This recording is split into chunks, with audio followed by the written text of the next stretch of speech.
l'importance de ne pas faire de quelqu'un le centre de votre vie. Il s'agit d'être la meilleure version de vous-même, à la fois pour vous-même et pour ceux qui sont dans votre vie. Brian Tracy a déclaré « Les gens qui réussissent sont toujours à la recherche d'opportunités pour aider les autres. Les gens qui échouent demandent toujours « Qu'y a-t-il pour moi ?» Cela souligne l'importance d'avoir des objectifs personnels et des ambitions qui vont au-delà de vos relations. Il s'agit de contribuer aux autres par le biais de votre propre croissance et succès. En résumé, ne pas faire de quelqu'un le centre de votre vie consiste à cultiver votre propre identité, à poursuivre la croissance personnelle et à maintenir votre liberté et votre indépendance. Il s'agit de vous aimer et d'investir en vous-même, de définir vos propres objectifs et de créer votre propre chemin dans la vie. Cette approche conduit non seulement à une existence plus épanouissante et autonome, mais enrichit également vos relations avec les autres en apportant une version plus forte et plus développée de vous-même dans l'interaction. Si, priorisez vos besoins en premier. Marc Aurèle a dit autrefois, « Si quelque chose externe te bouleverse, ce n'est pas la chose elle-même qui te bouleverse, mais ton jugement à son sujet, et cela, tu as le pouvoir de le révoquer à tout moment. » Cela souligne l'importance de placer une valeur sur votre paix intérieure et votre bien-être, et de comprendre que votre réponse aux événements externes est sous votre contrôle. L'observation de Sénèque, la vie, si elle est bien vécue, est assez longue, résonne avec l'idée de donner la priorité à vos besoins. Une vie bien vécue implique de prendre soin de vos propres besoins et de vous assurer que vous vivez une vie qui vous est fidèle, et non simplement pour plaire aux autres. Épictète enseignait que nous avons 2 oreilles et une bouche afin de pouvoir écouter 2 fois plus que nous parlons. Dans le contexte de donner la priorité à vos propres besoins, cela suggère l'importance d'écouter votre voix intérieure et de comprendre vos propres besoins plutôt que d'être influencé par des opinions externes. Le dicton de Rumi, « Laissez la beauté de ce que vous aimez être ce que vous faites », nous encourage à poursuivre nos propres passions et intérêts. Il s'agit de trouver le bonheur dans ce que vous aimez personnellement, non seulement dans le fait d'être aimé ou validé par les autres. Les mots de Hafez, « Je voudrais pouvoir te montrer quand tu es seul ou dans l'obscurité, l'étonnante lumière de ton être », parlent du voyage de la découverte de soi et de la joie de votre propre existence et valeur. La philosophie de Jim Rohn, « Prenez soin de votre corps, c'est le seul endroit que vous avez pour vivre », peut être étendue à tous les aspects des soins personnels. Donner la priorité à vos besoins ne concerne pas seulement le bien-être émotionnel, mais aussi la santé physique et mentale. Le conseil de Brian Tracy, décidez aujourd'hui de dire non aux choses qui n'apportent aucune valeur à votre vie, s'aligne parfaitement avec le principe de donner la priorité à vos propres besoins. Il s'agit de fixer des limites et de faire des choix bénéfiques pour votre propre croissance et bien-être. En résumé, donner la priorité à vos propres besoins d'abord consiste à comprendre et à valoriser votre propre valeur, à écouter votre voix intérieure et à trouver la joie dans la découverte de soi. Prendre soin de vous de manière holistique, et établir des limites qui correspondent à vos valeurs et objectifs personnels. C'est un aspect fondamental de la vie épanouissante, où vos décisions et actions reflètent un engagement envers votre propre bien-être et votre croissance. Cette approche conduit à une existence plus équilibrée et authentique, vous permettant d'interagir avec les autres à partir d'un lieu de force et de respect de soi. 7. Soyez pas toujours disponible. Marc Aurèle a sagement déclaré, « Interroge-toi à chaque instant, est-ce nécessaire ?» En appliquant cela à notre disponibilité, il est important d'évaluer constamment si notre présence ou notre réponse est nécessaire à un moment donné. Cela encourage une prise de décision réfléchie sur la manière et le moment de se rendre disponible. Les paroles de Sénèque, ce n'est pas que nous ayons peu de temps à vivre, mais que nous en gaspillons beaucoup, résonnent profondément avec le concept de valorisation de votre temps. En n'étant pas toujours disponible, vous faites un choix conscient de ne pas gaspiller votre temps, mais de l'utiliser de manière significative et précieuse pour vous. Épictète soulignait, commencez par vous dire ce que vous voudriez être, puis faites ce que vous avez à faire.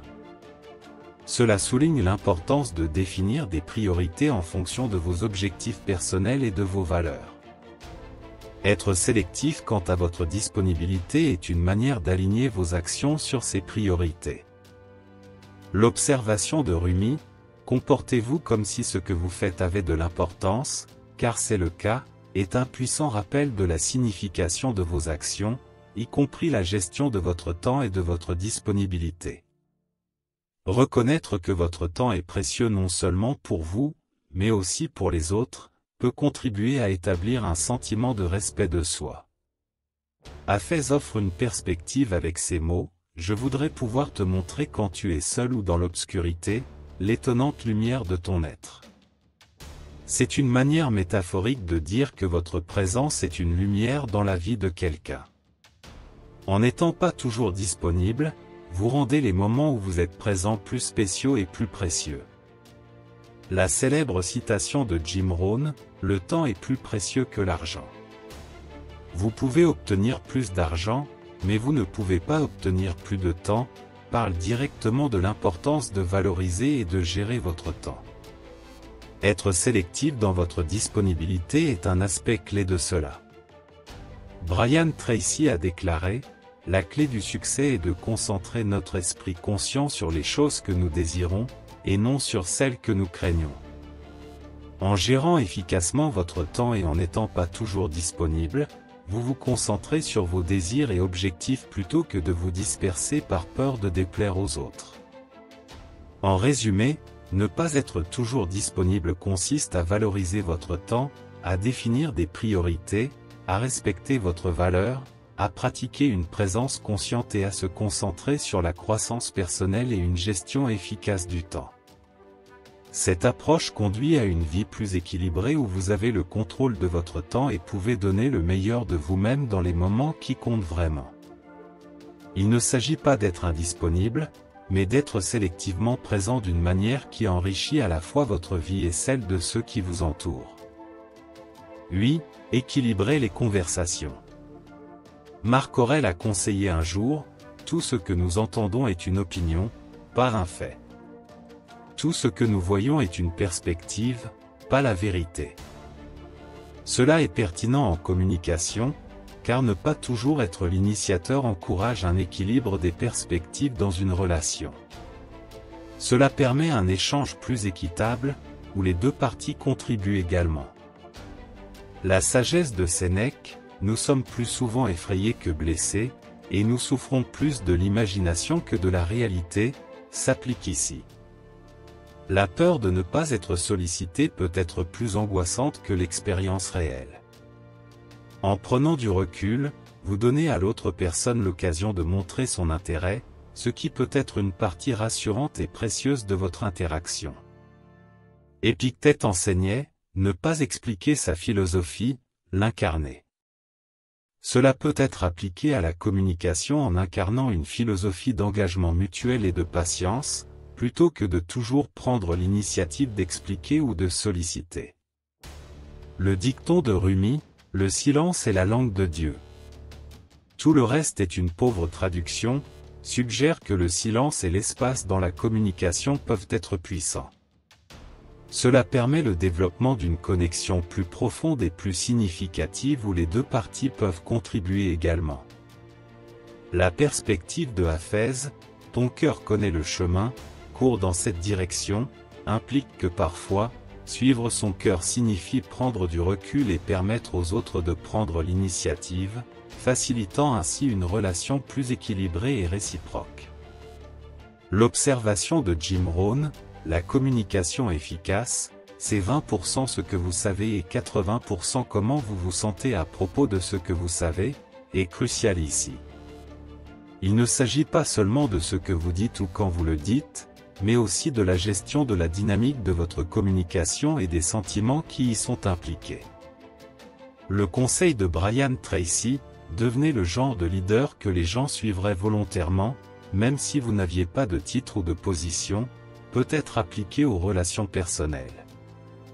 En n'initiant pas toujours les conversations, vous encouragez l'autre personne à prendre l'initiative et à interagir avec vous de manière proactive, créant une dynamique plus équilibrée et mutuellement respectueuse. En résumé, ne pas toujours commencer la conversation consiste à favoriser une dynamique de communication équilibrée et saine dans vos relations. Cela implique la patience, la compréhension et une focalisation sur l'effort et l'engagement mutuel. Cette approche garantit non seulement une relation plus équitable, mais contribue également à la croissance personnelle et au développement des compétences en communication. Il s'agit de créer un espace où les deux individus se sentent également valorisés et motivés à contribuer à la relation. 9. Maintenez un équilibre émotionnel. Marc Aurèle nous rappelle que « le bonheur de votre vie dépend de la qualité de vos pensées ». Cela s'applique également à l'attachement émotionnel. En cultivant une mentalité équilibrée et saine, vous pouvez gérer vos attachements émotionnels de manière plus efficace, veillant à ce qu'ils ne submergent pas votre jugement ou votre bien-être. L'observation de Sénèque, celui qui souffre avant qu'il ne soit nécessaire souffre plus qu'il n'est nécessaire, parle du danger de s'investir excessivement émotionnellement. Anticiper des problèmes ou se préoccuper excessivement d'une relation peut conduire à une souffrance inutile. Maintenir une perspective rationnelle aide à maintenir un équilibre émotionnel sain. Épictète enseignait « Aucun homme n'est libre s'il n'est pas le maître de lui-même ». Dans le domaine de l'attachement émotionnel, cela signifie avoir le contrôle de vos émotions et ne pas les laisser dominer vos décisions ou votre vie. Il s'agit de répondre aux situations, plutôt que de réagir de manière impulsive. Le dicton de Rumi, « Votre tâche n'est pas de chercher l'amour, mais simplement de chercher et de trouver toutes les barrières en vous-même que vous avez construites contre lui », est pertinent lorsqu'il s'agit d'aborder l'attachement émotionnel. Il s'agit de comprendre vos barrières émotionnelles et de travailler vers un amour-propre sain qui ne dépend pas de la validation externe. La sagesse poétique de Hafez, la peur est la chambre la moins chère. Je voudrais te voir vivre dans de meilleures conditions, nous encourage à dépasser nos peurs et insécurités qui conduisent souvent à un attachement émotionnel excessif. Merci pour votre temps. Il s'agit de trouver de la force et de la satisfaction en soi-même. La philosophie de Jim Rohn, ne souhaitez pas que ce soit plus facile, souhaitez être meilleur, s'applique ici. Au lieu de souhaiter des situations émotionnelles moins difficiles, concentrez-vous sur votre développement pour mieux les gérer. Cela implique de cultiver l'intelligence émotionnelle et la résilience. Brian Tracy a déclaré « Le plus grand cadeau que vous puissiez offrir aux autres est le cadeau de l'amour et de l'acceptation inconditionnelle. Tout en l'offrant aux autres, il est important de le pratiquer d'abord envers vous-même. En vous acceptant et en vous aimant inconditionnellement, vous réduisez le risque de dépendance émotionnelle malsaine dans vos relations. En conclusion, ne pas être trop attaché émotionnellement consiste à maintenir un équilibre émotionnel, à maintenir une perspective rationnelle sur les émotions, à maîtriser l'autodiscipline, à embrasser un voyage d'amour propre et à se concentrer sur le développement émotionnel personnel. Il s'agit de trouver un équilibre où vous pouvez vivre des connexions émotionnelles saines sans devenir excessivement dépendant d'elles. Cette approche conduit à des relations plus fortes, plus matures et plus épanouissantes. 10. Soyez prêt à partir. Marc Aurèle a conseillé, estimez-vous. Le bien qui est en vous vient de vous-même. Cela est particulièrement pertinent lors de la prise de décision de partir. Reconnaître votre propre valeur est crucial pour prendre la décision difficile de quitter une situation qui n'honore pas votre valeur. Ce n'est qu'à souligner que, parfois, même vivre est un acte de courage, ce qui résonne profondément avec l'acte de partir. Il faut un courage immense pour quitter une situation ou une relation familière, surtout lorsqu'il existe des liens émotionnels forts. Épictète enseignait que ce n'est pas ce qui vous arrive, mais comment vous réagissez qui compte. Dans le contexte de la décision de partir, cela signifie répondre à une situation qui vous sous-estime avec respect de soi et dignité. Votre réaction définit votre expérience et votre chemin à venir. Rumi affirmait que la blessure est l'endroit où la lumière entre en vous, suggérant que l'acte difficile de partir peut être transformateur. Cela peut être une opportunité de croissance et de découverte de soi, conduisant à une compréhension et un amour de soi plus profond. La perspective de Hafez, ton cœur connaît le chemin. Cours dans cette direction, rappelle que parfois, votre cœur vous guide pour vous éloigner de situations qui ne sont plus bénéfiques. Il s'agit de faire confiance à votre sagesse intérieure et de vous estimer suffisamment pour faire ce pas. L'observation de Jim Rohn, vous êtes la moyenne des 5 personnes avec lesquelles vous passez le plus de temps, souligne l'importance de vous entourer de personnes qui vous valorisent et vous élèvent. Être prêt à s'éloigner des influences négatives est essentiel pour la croissance personnelle et le maintien de vos normes. Brian Tracy a déclaré que la capacité à vous discipliner pour retarder la gratification à court terme afin de profiter de récompenses plus importantes à long terme est le préalable indispensable à la réussite. Dans le contexte de la décision de partir, cela signifie reconnaître que la douleur immédiate de partir est une étape nécessaire vers un avenir plus épanouissant. En résumé, être prêt à partir consiste à comprendre et à affirmer votre valeur, à avoir le courage de quitter des situations qui ne vous respectent pas ou ne vous valorisent pas, et à se concentrer sur la croissance personnelle et le respect de soi. Cela implique de faire confiance à votre intuition, de reconnaître votre valeur et de faire des choix qui correspondent à votre bien-être à long terme et à votre succès. Bien que cela soit difficile, ce principe conduit à une plus grande force personnelle, à l'amour de soi et finalement à un parcours de vie plus épanouissant.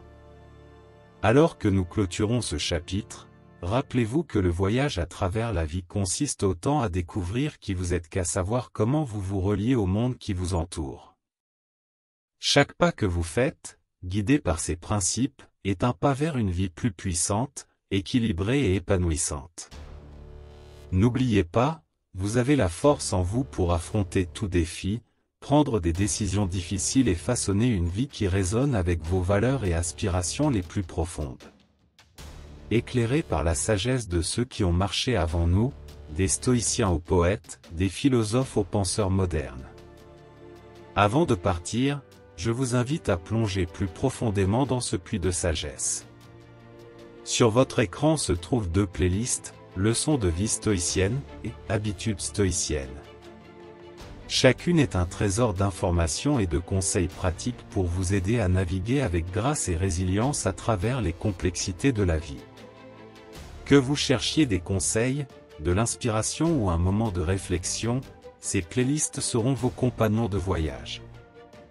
Alors, continuez à explorer, à apprendre et à grandir, et n'oubliez pas, selon les mots de Marc Aurèle, la meilleure vengeance est de ne pas lui ressembler, à celui qui a commis l'injustice. Soyez votre meilleur moi, non par dépit, mais parce que vous méritez la vie extraordinaire qui vous attend. Merci de m'avoir accompagné dans ce voyage aujourd'hui, et j'ai hâte de voir où votre chemin vous mènera. Restez fort, restez sage et continuez d'explorer. N'oubliez pas de liker, partager et vous abonner pour plus d'aperçus sur la vie d'un but et d'un accomplissement. À bientôt dans la prochaine vidéo, et restez avec le Créateur.